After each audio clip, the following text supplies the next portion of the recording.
Dadalhin niya tayo sa lupain na puno ng hiwaga. Iyoko, hindi ako papayag.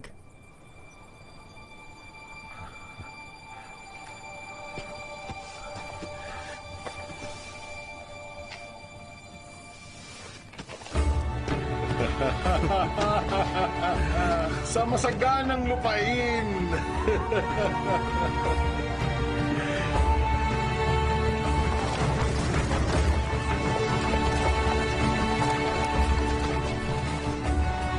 Dahil sa paniniwala niyang siya ang magiging ama ng maraming bansa, dinala ni Abraham ang kanyang maliit na lipi sa lupaing ipinangako sa kanya ng Diyos.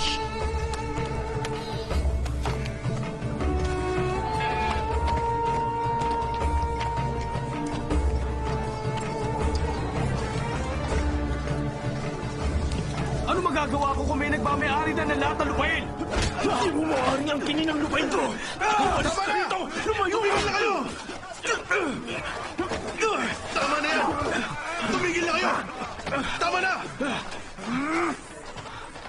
Hindi na maaari to. Sabihin mo na kay Abraham kung ano ang pasya natin. Anong kaguluhan ito?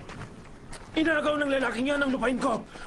Binigay ng Diyos ang lupang ito upang ating Kulang ang paghati-hatian. binigay niya sa atin.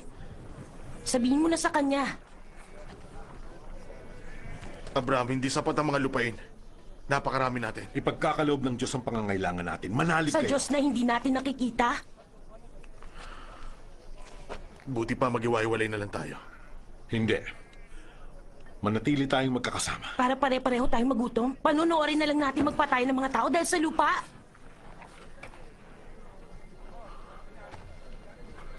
Amain, aalis na po kami. Kayo ang bahala. Saan kayo pupunta?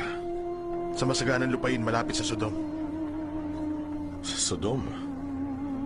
Mapanganib na lupain yun.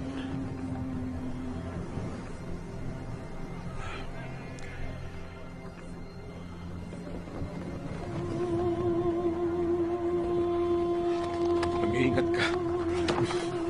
Dahil walang sariling anak, itinuring niyang parang tunay na anak si Lot na kanyang pamangkin.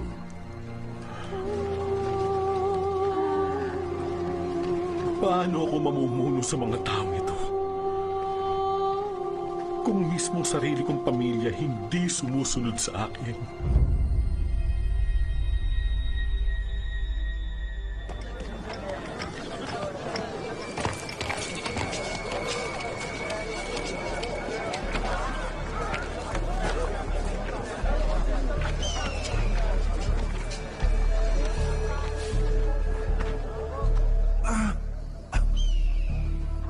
Bilis! Tulungan siya!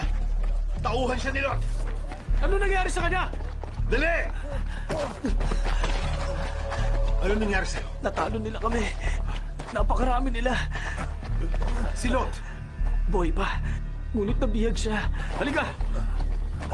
Kumapit ka sa akin. Akain kita. Gamutin niyo siya!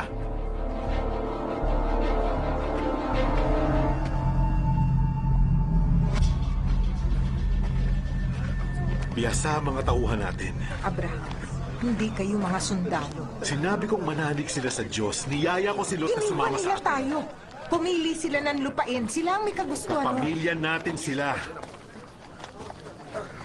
Kailangan natin silang tulungan. Ang Diyos ang bahala sa atin.